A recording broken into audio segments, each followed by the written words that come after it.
This process forms a mirror image with the Waxia civilization's integration of Champa. Champa in Vietnam is a typical case of the Waxia civilization's institution, regime-dominated spread. The core Central Plains political power gradually incorporated Champa, a Hindu civilization, into the Huaxia civilization system through institutional transplantation, imperial examination promotion, and administrative assimilation. The Hexi Corridor is a rare spiritual plus administrative expansion of the Indian cultural sphere, a marginal regime of the Indian cultural sphere, Tubo, extended Tibetan Buddhism with the core of Indian Buddhism to the Hexi Corridor, the core edge of the Huaxia civilization circle, through military conquest and administrative jurisdiction. Both are administrative practices of cross-civilizational integration, but due to the different core traits of the civilizations, they present essential differences of institution standard and spiritual standard. It is crucial to clarify that Tubo's administrative and military expansion is a marginal exception in the spread of Indian civilization and has not broken its core communication logic of spiritual faith-driven. Ji Xiaolin pointed out in collected essays on the history of Sino-Indian cultural exchanges that the core communication logic of Indian civilization is the cross-regional infiltration of spiritual faith, which has no inevitable connection with the political regime system. Its native land has never formed a unified secular political power, nor has it the appeal and ability to export the institution regime system to the outside world. Tubo de Korjiang was not the act of India's native political power, but a special product of the integration of nomadic civilization traits by a marginal regime of the Indian cultural sphere, Tibet, which is fundamentally different from the expansion of the Huaxia civilization. The main body of the Huaxia civilization's integration of Champa was the core Central Plains political power, which is a natural extension of the institution regime from the core area to the marginal area of the Huaxia civilization, conforming to the conventional communication mode. In addition, the result of expansion also reflects the essential difference between the two civilizations. The Huaxia civilization's integration of Champa is a permanent institutional and cultural integration. Champa's territory was annexed by Vietnam. The Central Plains-style institution regime and Confucian culture became the mainstream locally, and finally integrated into the Huaxia civilization circle, becoming a permanent achievement of the Huaxia civilization's spread in Southeast Asia. Tubo's occupation of the Hexi Corridor was a temporary military and administrative occupation. In 848 AD, Zhang Yichao launched the uprising of the Guiyi army, and the Hexi Corridor returned to the Tang dynasty again. Tubo's administrative system was abolished rapidly, and although Tibetan Buddhism left cultural marks in the Hexi Corridor, such as Dunhuang Buddhism, it failed to become the mainstream belief there, and finally returned to the institutional and cultural system of the Huaxia civilization. This confirms the communication law of the Indian civilization that, without the support of institution, regime, spiritual faith is difficult to survive for a long time. 2.4.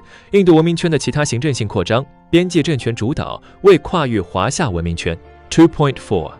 Other administrative expansions of the Indian cultural sphere, dominated by marginal regimes. No cross-civilizational spread to the Huaxia civilization circle. Beyond Tubo's occupation of the Hexi Corridor, the Indian cultural sphere also had cases of administrative and military expansion by marginal regimes. But all of them were limited to South Asia and Central Asia, did not cross the Huaxia civilization circle for core clashes. The scale, depth, and sustainability were far weaker than Tubo and the Hexi Corridor, and they all strictly followed the core logic of the Indian civilization of spiritual faith first, administrative jurisdiction second. The Maurya Empire under Ashoka Sanchazi BC is the only attempt at the combination of Buddhism and administrative expansion by India's native political power, but it was limited to the South Asian subcontinent. Ashoka was the only monarch who unified the South Asian subcontinent in India's native history. He made Buddhism the state religion, promoted Buddhism in South Asia through administrative means, built stupas and sent monks to spread faith, but did not cross the South Asian subcontinent. Its expansion was essentially unifying spiritual faith with Buddhism, with the administrative system only as a supplement, which is completely different from the Huaxia dynasty's unifying secular order with institutions. J.I. Xianlin defined it as the only attempt at the combination of spiritual faith and administrative political power in India's native land, which failed to continue due to the fragmented geographical characteristics of the native land. The Majapahit Empire, 13th to 15th centuries AD, is a typical case of Hinduism plus suzerain vassal expansion in the Indian cultural sphere of Southeast Asia. As the most powerful Indianized state in Southeast Asia, it unified the Malay archipelago and the southern Indochina peninsula through military conquest with Hinduism as its spiritual core. AND established a suzerain vassal administrative system only requiring tribute from vassal states without direct administrative jurisdiction, spreading Hinduism and Sanskrit culture. Its expansion was only a form of suzerain vassal expansion with the core of Hindu faith grafting. It did not implement a unified secular system for vassal states, but only strengthened the suzerain vassal relationship through the theocratic system, and even was gradually suppressed by Vietnam when its sphere of influence bordered Champa, which fully reflects the limitations of the Indian civilization's spiritual faith-driven expansion in the face of the Huaxia civilization's institution regime-dominated system. 2.5族群与宗教、精神信仰孕育的文化共同体。2.5 ethnic groups and religions. Cultural communities nurtured by spiritual faith. J.I. Shanlin's theory of bidirectional and multidirectional. Cultural trade 指出 civilizational exchanges 不是 a one-way output, 而是 a multi-directional integration. The integration of the Indian civilization in cross-regional spread has finally nurtured new religious and ethnic cultural communities, and the formation of Sikhism is the core historical evidence of this theory.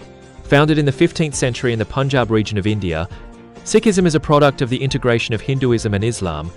Its core doctrines absorb the Hindu concept of the oneness of Brahma and the Islamic monotheistic thought oppose the caste system and religious discrimination, and advocate the equality of all living beings, forming a new religion with the core of both religions.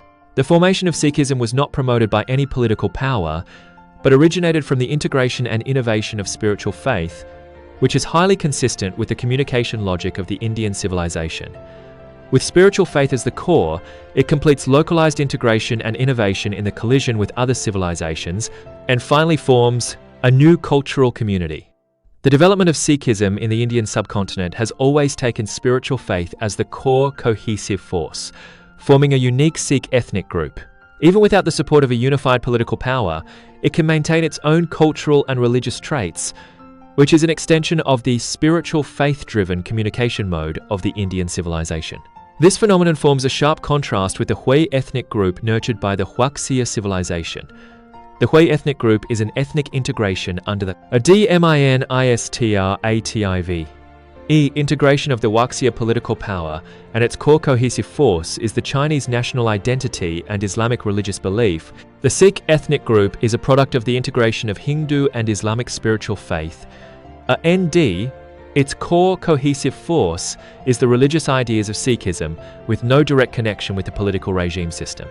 The difference between the two is the micro-embodiment of the essential divide between the communication modes of Chinese and Indian civilizations. 3. 殖民遗产的镜像对照，文明传播模式的韧性与异化。3. Mirror, comparison of colonial heritage, resilience and alienation of civilizational propagation modes. Arnold J. Toynbee's civilizational theory of challenge and response points out that the resilience of a civilization is reflected in its creative response to external challenges. Colonialism, as the greatest external challenge faced by Eurasian civilizations in modern times, has become a touchstone to test the resilience of the communication modes of Chinese and Indian civilizations. Goa, Hong Kong, and Macau, as typical colonial areas of India, and China, form a mirror comparison in their colonial heritage and the process of civilizational return. The Portuguese colonization of Goa reflects the integrated alienation of the Indian civilization's spiritual faith-driven mode under the impact of colonialism. The British and Portuguese colonization of Hong Kong and Macau reflects the orderly resilience of the Huaxia civilization's institution regime-dominated mode under the impact of colonialism. Jiang Jingkui's proposed concept of harmony without uniformity between civilizations has become the core key to understanding the differences between the two.